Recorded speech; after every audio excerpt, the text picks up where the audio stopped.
Olá, sejam muito bem-vindos ao meu canal, o canal Tatiana Sampaio, onde nós estamos aqui, então, nessa jornada pela Divina Comédia, com Dante, com Virgílio. Hoje e neste momento nós estamos no Purgatório, mas nós já passamos por todo o inferno. Se você tiver interesse, tem uma playlist completaça sobre a jornada pelo inferno de Dante. Aqui no final do vídeo vai estar o acesso para a playlist, e agora nós estamos no Purgatório. Nós estamos na metade do purgatório, digamos assim, né? Nós estamos aqui, então, hoje no canto 23. Falta apenas 10, né? Um pouquinho mais da metade, né? Falta apenas 10 para o final dessa parte. Como todos já sabem, a Divina Comédia é dividida em 3 partes. Ou seja, 3 livros. O Inferno de Dante, o Purgatório e o Paraíso. Nós estamos no Purgatório, nessa subida, né, com destino e rumo até o céu, o paraíso, né, nessa montanha. Quem é guia do Dante por justiça e vontade divina é Virgílio, que representa a razão humana, e ele acompanha e guia Dante aqui no inferno, pelo inferno, e também aqui no Purgatório. Mas no paraíso ele cede o lugar para Beatriz, que representa a fé e a teologia, para assim seguir e explicar, dar o entendimento necessário para Dante referente às coisas mais elevadas, as coisas do alto, as coisas do céu, ok? Nós estamos aqui, então, no canto 23, onde hoje nós adentramos e vamos ficar sabendo um pouquinho mais sobre o vício, né, da gula, ou seja, um dos 7 pecados capitais. Aqui estão sendo purgados os pecados de incontinência. Desde a anterior até daqui para frente são os pecados da incontinência. Nós vamos ver aqui sendo purgados. E hoje nós estamos então na cornija, no círculo referente à purgação do pecado da gula. Eu queria dizer aqui, porque a gente vê muito sobre o pecado, a gente vê muito sobre a virtude, a gente vê exemplos, né? Então aqui, pra gente entender melhor sobre isso e tirar proveito referente a isso que eu tô querendo dizer, sobre o crescimento na virtude, aqui mostra muitos exemplos de pecado, ok? E mostra exemplos de virtude, o que fazer. Aqui no purgatório principalmente, né? No inferno não tanto. Mas lá no inferno são realmente maldades, e como que surge essa maldade, como que aconteceu a maldade, e para que a gente evite, né? Como eu já falei aqui, o sábio, ele não precisa passar pela experiência na pele para aprender. O verdadeiro sábio, ele olha, observa ao redor, aprende com a lição dos outros, né? Nesse sentido, para não precisar passar por ela. Então aqui é a mesma coisa. A gente pode olhar para os pecados e como que aconteceu, e as situações que aconteceu, né, a gravidade que aconteceu, e trazer para nós como uma reflexão do que não fazer. Mas mais do que isso, entendendo que existe esse movimento nosso, que é a vontade, que é esse amor, né, esse desejo, essa vontade. Quando a gente percebe esses movimentos, tanto para o bem quanto para o mal, a gente realmente, já que temos essa capacidade racional, essa capacidade intelectual, essa capacidade de inteligência através da razão, que é uma faculdade, que é uma potência da alma, então a gente pode forçar a nossa vontade, entendeu? Para o bem. É isso, a virtude também nos ajuda nisso, ok? É diante do bem e do mal, forçar a nossa vontade para o que é realmente, verdadeiramente o bem, realmente, e aquilo que é verdadeiramente bom, né? Então, a virtude é essa força, esse ânimo, esse hábito, né? Então, por isso que a gente precisa conhecer quais que são os vícios e quais que são as virtudes contrárias, porque nós já somos humanos, somos falhos, somos pecadores. Para nós já está a concupiscência, para nós já está a maldade, para nós já está o pecado, né? Para nós já está o instinto, que nem nós estamos falando de incontinência, né? Já está o instinto humano. Isso já está em nós, já está para nós, a gente fazendo força ou não. Só que a virtude é aquele hábito, é aquela consciência, é aquela ajuda, é aquela força, é aquele ânimo para fazer justamente o contrário, forçando-nos e levando-nos a viver e fazer realmente o bem. Entendeu? Então, por isso que é importante essa ciência, essa consciência de vícios e de pecados e de virtudes. Porque diante de um pecado, de uma tentação do pecado, diante de um vício de um pecado, ok? Eu ter essa consciência, essa inteligência, essa ajuda da razão de relacionar e vincular e raciocinar, mas buscar forças, buscar bases, buscar ânimo, buscar buscar força, vontade de realmente optar por aquilo que é o bom, ok? Então, exemplo, no exemplo da avareza, a generosidade, né? A pobreza, referente à preguiça, o zelo, a prontidão, a diligência, né? A presteza.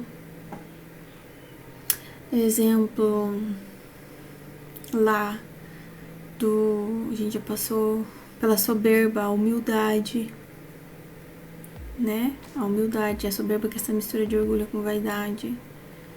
A ira, a mansidão, a paciência,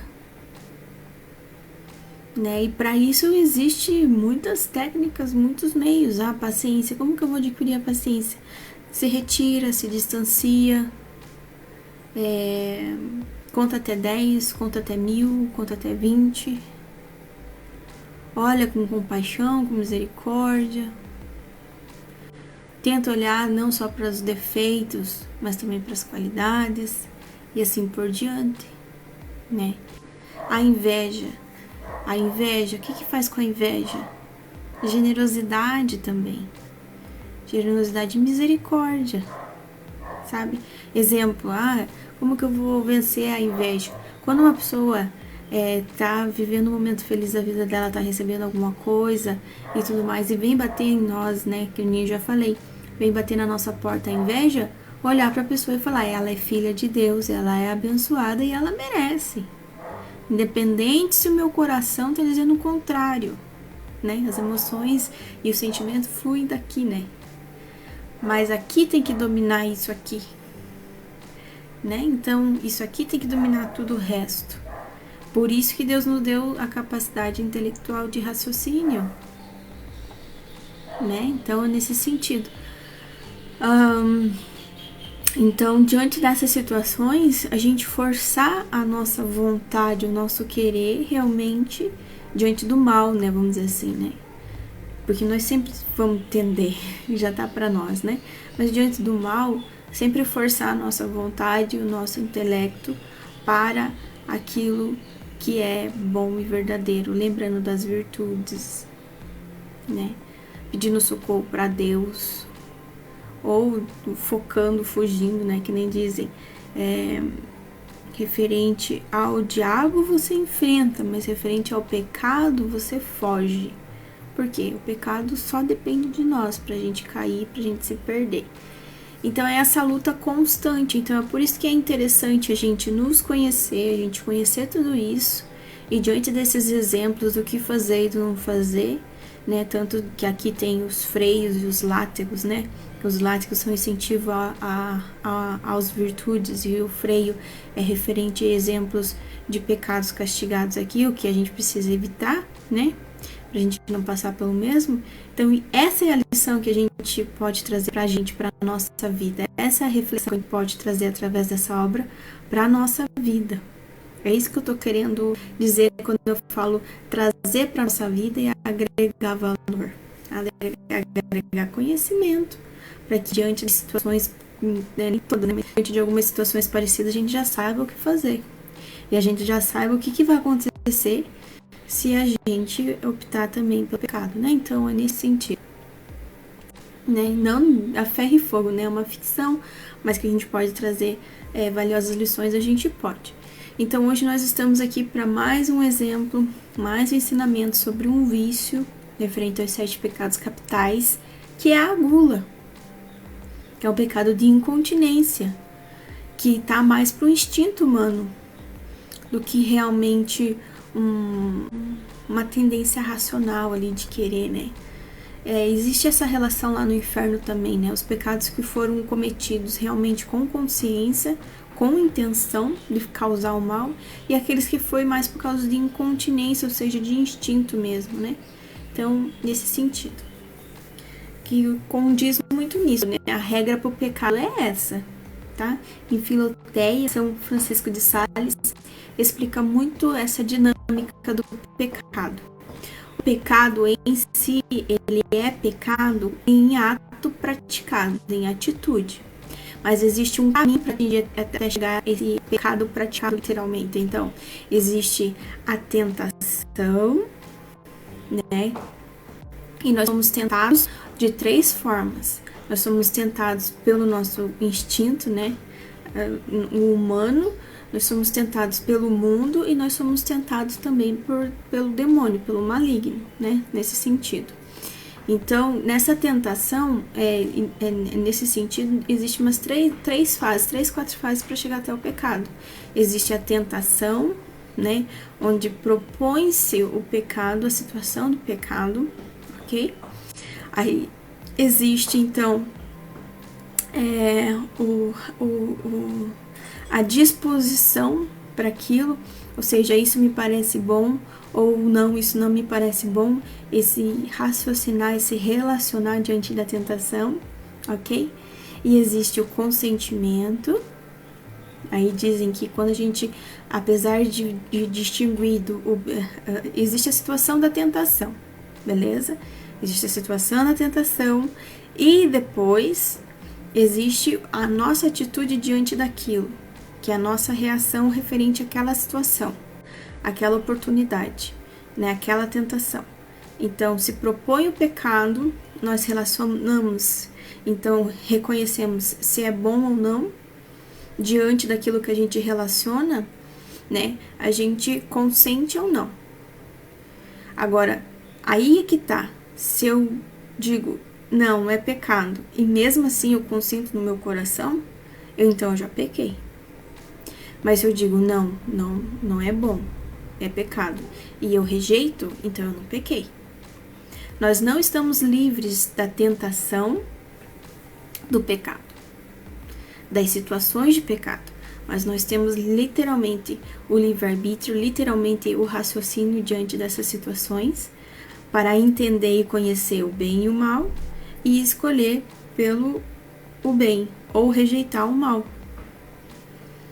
Então é isso que acontece. Existe a situação da tentação, que é o propor, né, a situação de pecado.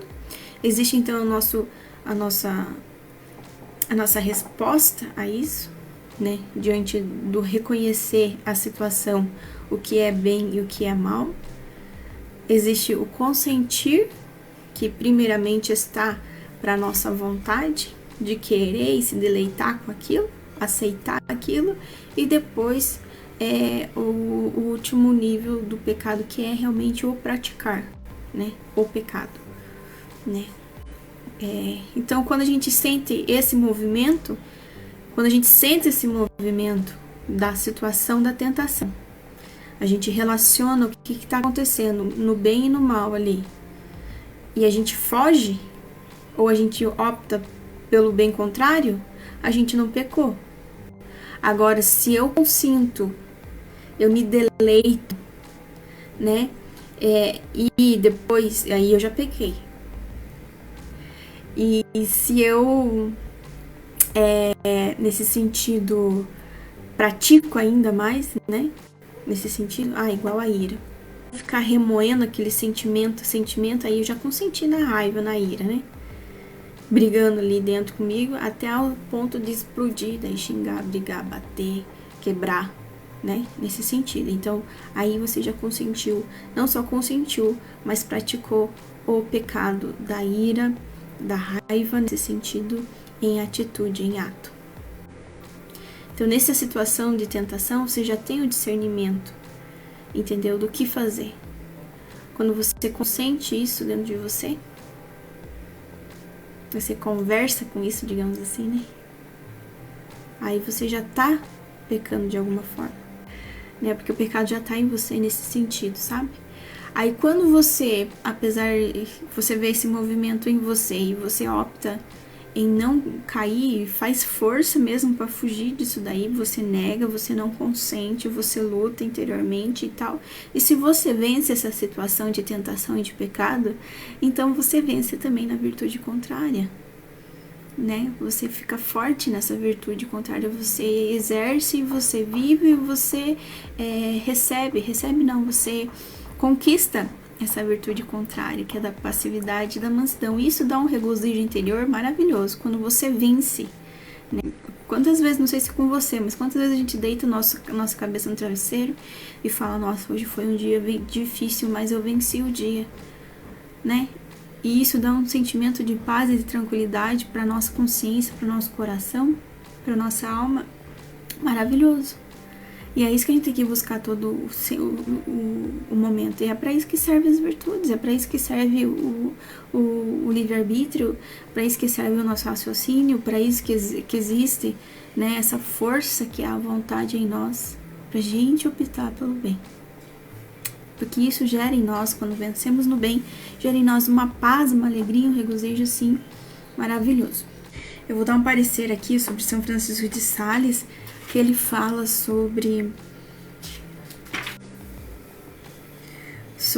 a natureza dessa tentação, né? Então ele diz assim, só para deixar registrado aqui para encerrar esse momento e que eu expliquei, e para deixar registrado aqui também, e como se fosse um ensinamento também, que é um adendo a tudo isso que a gente tá vivendo aqui, tá bom? E diz assim que assim Satanás, o mundo e a carne, vendo uma alma desposada com o Filho de Deus, mandam-lhes tentações e sugestões pelas quais, primeiro, lhe é proposto o pecado, segundo, em que ela se compraz ou se desgosta dessa situação, dessa proposta de pecado, e enfim, consente ou rejeita, que são em suma os 3 graus para descer a iniquidade, a saber, a tentação, a deleitação e o consentimento. E ainda que essas 3 ações não se declaram tão evidentemente em todas as outras espécies de pecados, o certo é que se conheçam de modo palpável nos grandes e enormes. Então é isso. Tentação, deleitação e consentimento. Esse é o caminho para o pecado. Vamos lá para a introdução do canto? Isso aqui é São Francisco de Sales, tá bom? Que fala. Canto 23. No 6º compartimento estão as almas dos gulosos. Elas são atormentadas pela fome e pela sede. Dante descreve a sua horrível magreza. O poeta reconhece. Voltando lá. Diante do consentimento de algum pecado, necessário confessar, tá? Diante da prática de algum pecado, tem que confessar. Nesse sentido, né? Então, esse é o caminho. Nós podemos evitar até ali a aceitação ou a recusa dele. Né, nesse sentido, nessa proposta, ok? Canto 23. No 6º compartimento estão as almas dos gulosos. Elas são atormentadas pela fome e pela sede. Dante descreve a sua horrível magreza. O poeta reconhece o seu parente forense Donati, o qual louva sua viúva nela e repreende a impudicícia das mulheres florentinas. E assim começa o canto. Purgatório de Dante. Ok? Então, Dante está maravilhado com aquela árvore linda, com folhas lindas, com aqueles frutos lindos e cheirosos. Enquanto ele está lá, né, ele imerso naquela bela árvore, ele escuta as almas chorando, clamando, dizendo, meus lábios, Senhor, né, que misturava júbilo e dor em cada palavra. Meus lábios, Senhor, diz respeito ao Salmo 50. Abre meus lábios, ó Senhor, e a minha boca te louvará. Salmo 50, verso 17. Na Bíblia da Ave Maria, tá assim: Senhor, abri meus lábios a fim de que a minha boca anuncie vossos louvores. Por quê? Porque todos que estão aqui cometeram o pecado da gula, comeram e beberam demais. Então, por isso que tem essa referência à boca. Por isso que esse versículo desse Salmo 50, ou 17 do Salmo 50, é a oração dessa cornija, desses penitentes. Aqui também dá um exemplo, diante da tentação da gula, pedir socorro para Deus, fazendo essas pequenas orações, essas pequenas jaculatórias, essas pequenas ladainhas, sabe? Para, se distanciar e tirar o foco daquele desejo, daquela tentação, né? Que nem eu lembro de uma vez que eu escutei da doutora Filó, que ela dizia assim, que diante das situações de tentação e de pecado, ela sempre dizia consigo mesmo várias vezes: Senhor Jesus, Jesus, tem de misericórdia de mim, porque sou pobre e pecadora. Dizia essa ejaculatória constantemente dentro de si mesma, até o ponto de que ela sentia toda aquela coisa se dissipar. Porque essa vontade, esse desejo, essas situações, se a gente resiste, elas se dissipam, até mesmo por causa do tempo que passa, né? Então, nesse negócio de ser resistente. Claro que tem vezes que a gente não vai vencer, gente, porque existe aqui uma explicação, até mesmo, se eu não me engano, acho que foi do canto anterior, né? Não foi de uma meditação que eu fiz.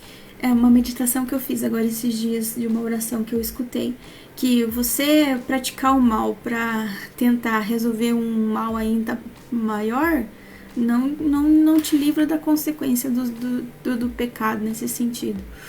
Então, a gente acha que a gente tem o controle, que a gente tem a força, e não, a gente, diante dessas situações, a gente sempre tem que optar por aquilo que é virtuoso, por aquilo que é o bem, pela caridade, pelo amor, né?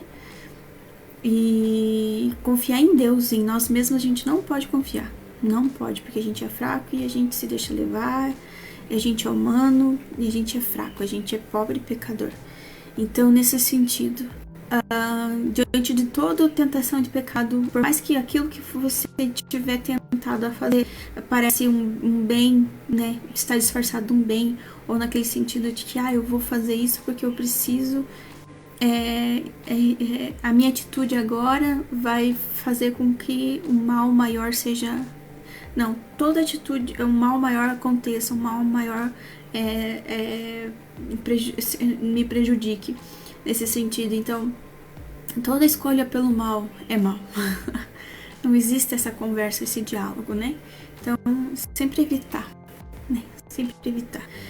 Só que assim, diante de todas as situações, graças a Deus, Deus nos dá a graça de conhecer e de entender e de tirar proveito. E eu tô tirando proveito disso. Eu tive as minhas experiências, eu tive as minhas resoluções, as minhas conclusões, e agora não me pega mais não, né? Não me pega mais não. Ou é ou não é. Não me pega mais não caio mais nessa. Então, já aprendi a lição. Então, é nesse sentido, tá bom? Nós somos fracos, a gente vai cair, a gente vai ser tentado, a gente vai ser fraco, a gente vai acabar cedendo, mas nada melhor do que essa consciência e essa busca depois para reparar o mal, essa busca depois para pedir perdão, essa busca depois, né, para aquilo que é bom e verdadeiro. É válido, né, nesse sentido, e que saia aprender, né, na situação, aprender, tirar uma moral, tirar uma lição, para que não cometa de novo, né, nesse sentido. Tô falando demais nesse vídeo, meu Deus do céu. Eles estão nessa árvore e daí ele começa a escutar essa voz falando sobre isso, que é o Salmo 50, versículo 17, que é a oração dessa cornija. E ele olha, nossa, e ele se assusta, porque são... lembra do holocausto lá, aquelas pessoas que passaram fome no holocausto, né? Estavam todas magras, né? E tudo mais. Então era essa a visão que ele tinha, de almas com a fisionomia muito magras, muito magras, só pele e osso, tão magras e famintas que os olhos, assim, estavam tudo preto, só tinha a cavidade dos olhos, assim, de tão fundo que estavam os olhos, né, digamos assim. Que lembrando que são almas, só que essas almas, elas têm o formato, a forma do corpo do que eram as pessoas, né, nesse sentido. Então chega uma pessoa, uma alma dessas perto de Dante, e Dante nem reconhece direito quem é. Ele fala assim que as trevas e a fisionomia era tão distorcida, tava tão feia, né, que ele não conseguia reconhecer quem era.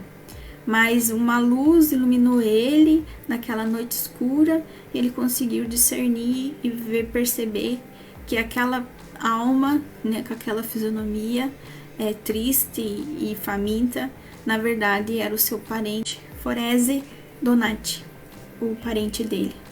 Um amigo dele ali, que ele considerava muito. Então ele reconhece, a alma reconhece Dante, e Dante, depois que a alma conversa com ele, reconhece que ele é o parente, né? Nesse sentido. Então eles estão ali conversando e conversando e conversando e conversando. Aí ele fala: nossa, que tristeza ver você nessa situação aqui, dessa forma. Eu que chorei, né, vendo sobre o teu corpo, né, já morto e tudo mais. Aquele negócio lá, né, dos poetas, né, falando e tudo mais. Aí essa alma explica aqui o que acontece, aqui nessa cornija, que é referente à gula. Eles estão, então, purgando o pecado da gula, porque comeram e beberam demais quando vivos, né? Um pecado da incontinência. E eles estão aqui, então, penitentes, fazendo essa oração, que é o versículo 17 do Salmo 50, né? Que fala: abri minha boca ao Senhor para vossos louvores. Por quê?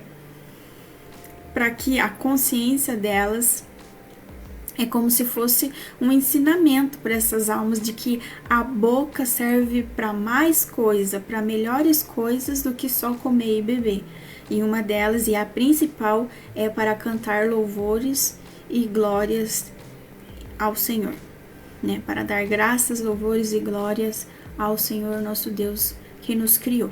Então, não é só para comer e beber que serve a boca, mas sim para dar glórias e louvores e ação de graças ao Senhor. Uma da penitência também é eles famintos, porque eles estão sentindo na alma deles essa fome que tanto atormentou eles em vida.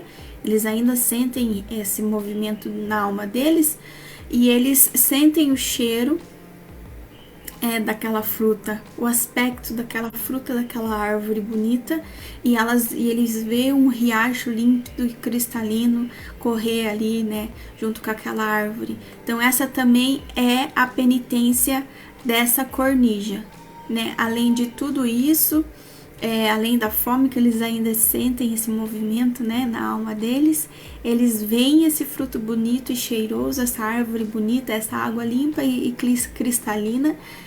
E eles com fome e com sede não podem saciar a sua fome e a sua sede, apenas rezar e orar e louvar a Deus diante da penitência e da ordem nessa cornija. A cada volta nessa cornija a dor dele é renovada. Aí Dante pergunta para ele: mas Florese, desde que eu chorei no teu túmulo até hoje, passaram só 5 anos. Eu pensei que você sempre deixou para se converter, né? Para proclamar a tua fé e viver de forma verdadeira no último instante da vida, porque você queria aproveitar da vida, digamos assim. Eu pensei que você estivesse lá naquela primeira subida, antes da primeira subida da montanha, lá onde tem que se passar um tempo, então, para começar a subida. O que fez com que você já estivesse aqui nesse nível da montanha? Então ele falou que o que fez ele avançar mais rápido, sim, era para ele estar lá ainda, né? A gente viu, né, que o Estácio, por exemplo, foi 400 anos numa cornija e 500 anos em outra cornija, e ele só passou 5 anos e já tá aqui, aonde falta só, acho que 2, 3 cornijas para frente, né, para ele adentrar o paraíso. Ele falou assim: o que fez eu avançar tudo isso tão rápido, só apenas em 5 anos aqui, purgando? foi as orações da minha amada Nela, né? A minha viuvinha querida. E aqui ele pega e louva a sua viúva Giovanella, né? Porque ela permanece casta em meio toda a impudicice das mulheres de Florença. Ele diz assim: foi o pranto da minha Nela que nunca parou de orar por mim. Tão casta permanece a minha viuvinha. Ah, que diferença daquelas descaradas mulheres de Florença, que só falta andar com os peitos para fora. Então, nesse sentido, apesar da morte do seu marido, ela permaneceu casta e permaneceu viúva. Diante da situação que nós estamos vivendo aqui, da época em que foi escrito, 1300, foi escrito tudo isso aqui por Dante, as mulheres, digamos assim, né, que perdiam seu marido, eram tidas como viúvas, elas normalmente não tomavam um novo casamento, né, até porque a sociedade da época via com maus olhos as viúvas que casavam de novo. E essa daqui não só por causa disso, mas porque com certeza gostava e amava o seu falecido marido, ela permaneceu casta, orando e chorando pela morte dele, e o que as suas lágrimas e as suas orações, e claro, com certeza a sua alma casta, conseguiu então lhe proporcionar o avanço muito rápido da apuração dos pecados dele. Aqui, já que ele deixou para se converter na última hora, porque gostava de aproveitar da vida, e também nesse pecado da gula, de comer e beber demais. E aqui está atormentado, né? Nesse sentido de ver água e de ver um belo fruto e não poder comer. Magro, magro, magro, até os ossos. Aí ele pergunta para Dante, né? Mas não só eu, mas todas as almas que estão aqui estão impressionadas. Por que o sol bate em você e não transpassa você? Por que o teu corpo faz sombra? Então ele explica, da onde eu vim, da onde eu comecei essa jornada, já passei pelo inferno. Ainda vestindo essa carne, Virgílio me conduziu pela noite profunda onde estão os verdadeiros mortos. Passando por tudo aquilo lá, agora comecei essa subida rumo ao paraíso, onde então Beatriz é quem vai me guiar. Aí Estácio ainda está na companhia deles, e daí ele pergunta, né? E Estácio, esse aqui que está conosco, ele acabou de ser liberto, purificado a sua alma, para então os céus, né, deram ordens para que ele subisse. Foi por ele que a montanha estremeceu logo há pouco, né? Porque ele se sentiu purificado e os céus então consideram a permissão para que ele continuasse a sua subida. E assim está subindo conosco. É essa a explicação que ele dá, e assim termina o canto. A pena dos gulosos aqui então é sentir fome e sede em uma terra de abundância onde eles não conseguem usufruir de nada. Ou seja, os sentidos estão cheios com a abundância dessa terra, mas eles não podem provar. Triste, né? Ele fala, tem um adendo aqui que ele fala assim: eu falo dor, ele se expressou assim de uma forma que ele dizia que a dor que eles estão sofrendo é passar fome e sede, né? Esse pecador, essa alma forese, né, Donati? Ele fala, eu digo dor, mas na verdade não é dor, na verdade é consolo. Da mesma forma que Jesus, apesar do sofrimento da cruz, via um consolo naquilo por causa da salvação do mundo. Então, ou seja, o que ele está querendo dizer assim, que apesar de toda essa penitência, de todo esse purgar, de toda essa dor na alma que eles não sentem como uma coisa ruim. Eles sentem como justiça de Deus, como alguma coisa boa, porque eles estão se purificando, eles têm consciência do mal que eles cometeram e que aquilo que eles estão vivendo aqui é justo, e mais do que justo por Deus, também é para a purificação da alma deles, ou seja, de uma forma plenamente, perfeitamente correta, boa, né? Nesse sentido, para justificação e para satisfação dos seus pecados, ok? Então é isso, gente. Aqui também tem alguns exemplos, que nem o Erisicton, que tendo injuriado Géres, foi punido com fome insaciável. o povo de Jerusalém, que passou por várias fomes também, né, nesse sentido, onde até tem uma história de uma mulher que acabou por fome comendo o próprio filho. Erisicton, ele é da mitologia grega, era um senhor, né, que sempre desafiava os deuses, um rico senhor que sempre desafiava os deuses. Ele era ímpio e violento. Aí um dia ele violou um bosque sagrado de Deméter, que é a deusa, acho que da agricultura, alguma coisa assim, e por causa disso ele foi amaldiçoado, punido por uma fome insaciável. Isso tudo tá no decorrer ali do poema, de algumas coisas que eles falam, ok? Gente, espero que vocês tenham gostado. Se você gostou, curta, comenta e compartilha. Você vai dando essa força pro meu canal. E você vai estar dizendo pra plataforma que os meus vídeos são importantes, relevantes. Ele vai oferecer para mais pessoas, ok? É só dar um clique, ok? Dá um curtir, se inscreva, ativa o sininho. Você me ajuda bastante com isso, você não imagina, ok? Como vocês sabem, isso aqui é um trabalho, né? Eu venho aqui e tenho todo o trabalho da pesquisa, da estruturação e tudo mais. E assim você me dá essa super força aqui, tá bom? E mais do que isso, você vai estar possibilitando que outras pessoas tenham acesso a todo esse conteúdo. E assim também agrega um valor à vida delas, ok? Deus abençoe você, eu fico por aqui, nós já estamos no canto 23, rumo ao paraíso, se Deus quiser, e aqui ainda nós estaremos com certeza no próximo canto, ainda decorrendo sobre esse pecado purgado aqui, que é o da gula. Deus abençoe você, e até o próximo canto. Beijo, tchau!